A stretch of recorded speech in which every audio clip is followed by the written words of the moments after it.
My superstars, today we are making very delicious crunchy chinchin. For this, we'll be using one full custard of flour. Okay, so I've poured the flour into a bowl. Next, you add 3 cups of sugar. You can choose to add less cup of sugar, like 2, if you don't like it very sweet. But if you have a sweet tooth, 3 cups is fine. Next, you add 2 spoons of salt, 2 teaspoons of salt. Next, you add 1 teaspoon of baking powder. Okay, so I didn't want to add too much baking powder because when you add so much to your chin chin, it sucks oil and makes it take a lot of oil, and we all know that oil is very expensive right now. So to reduce cost of production, I had to add just 1 teaspoon of baking powder. Next, we add our milk flavor. Okay, so that's our milk flavor right there. You can choose to add any milk flavor of your choice. Okay, so I want this chinchin to be very milky. I love milk.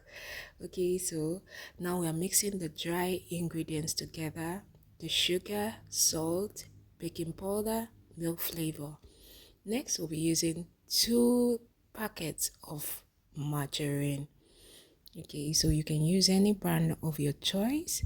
All right, so we are using 2 sachets of margarine.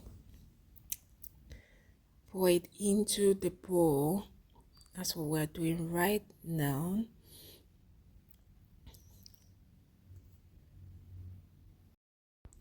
For people who like nutmeg, at the dry stage, you can add your nutmeg to the flour and mix it as a dry ingredient. Okay, so we are done pouring in the margarine. Now we are mixing it.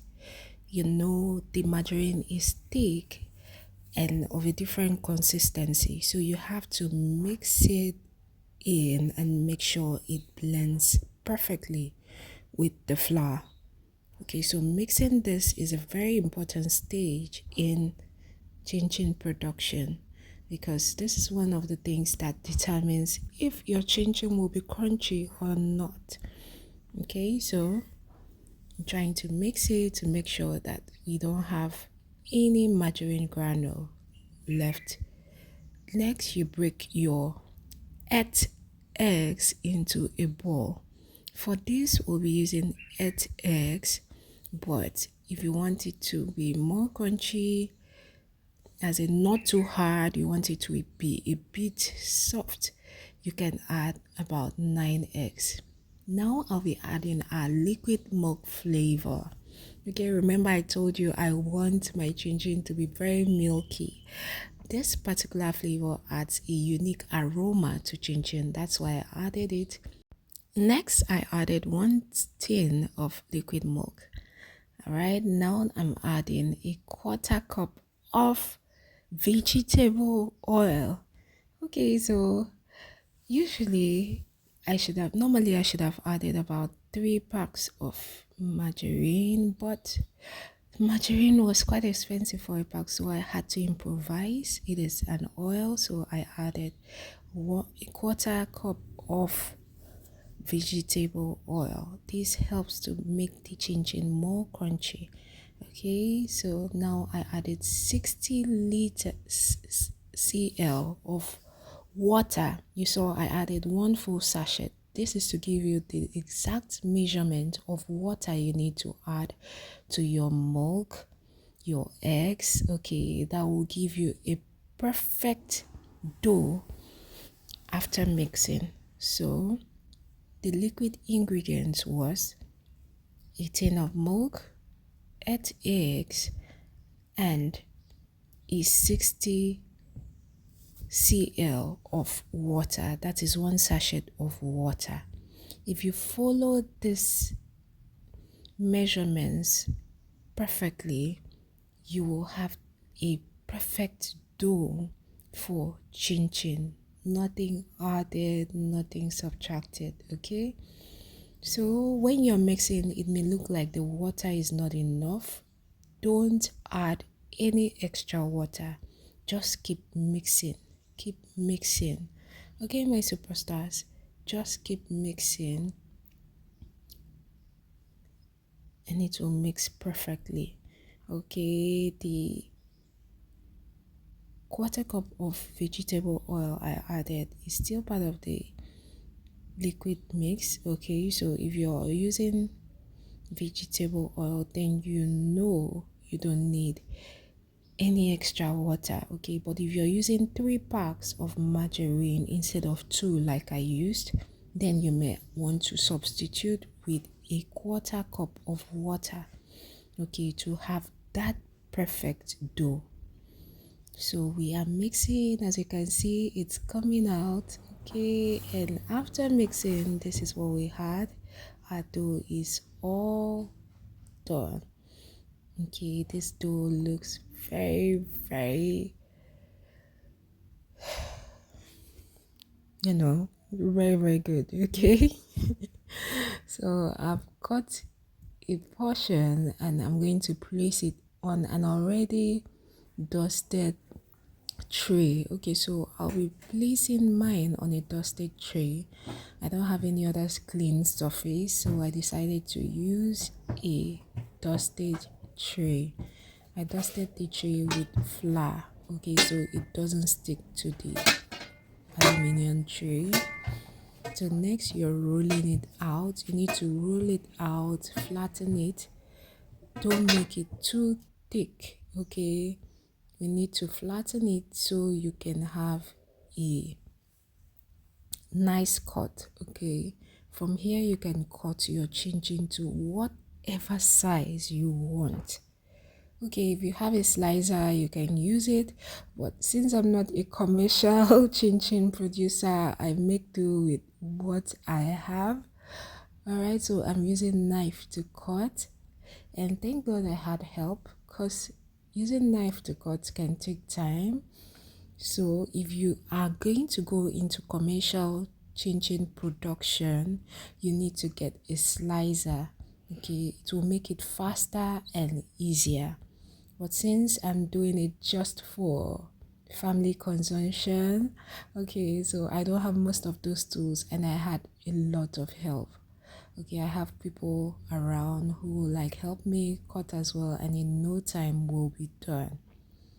So at this point you can cut your chinchin into any size you like. If you like it big, cut it big. If you like it small, cut it small. If you like it medium, cut it medium.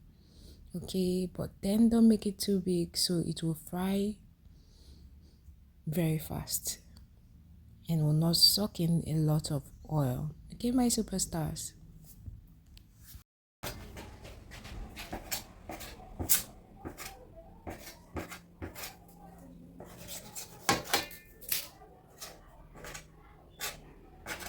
The process of cutting continues until all the dough is completely cut into sizes. Next, you place your pan on the fire. Okay, so I'm using firewood to fry my oil. So pour in your vegetable oil into the pan.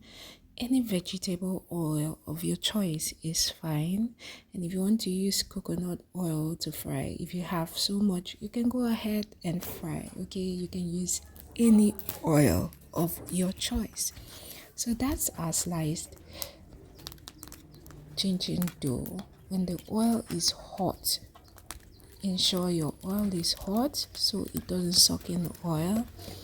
So when it's hot, you now pour in your dough into the oil. Okay, so my superstars, at this point, most times it looks as if the chinchin is sticking to each other. You don't have to worry, there's nothing, no problem at all. All you have to do is when you pour it into the oil, you stir it. Okay, you allow it fry for a few seconds, then you start stirring it. That's to separate it so it doesn't stick together. Okay, as you can see, from time to time I'm stirring it so that whatever was stuck will separate, and also to ensure that all the chinchin in the oil has a fair position in the oil to fry effectively, so that some will be well fried and others will not be well fried. Okay, so from time to time you have to keep stirring and don't go too far, because chinchin doesn't fry for too long. If you leave it on fire for too long, you'll get a burnt chinchin. Okay.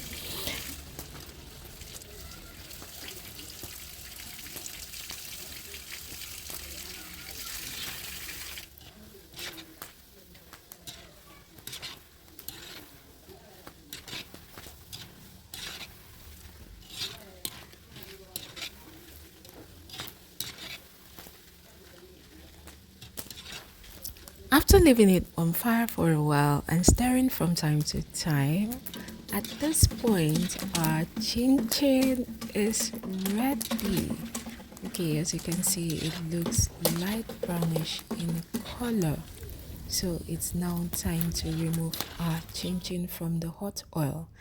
Anything more than this will definitely be burnt. Okay, so when you're removing it, it may look light in color, but as it undergoes oxidation, when air blows on it, it becomes a bit darker in color.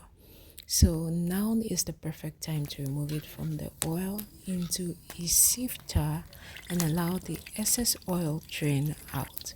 Okay, my superstar, so this is our chin chin. Thank you for watching. Bye, superstars. Mwah.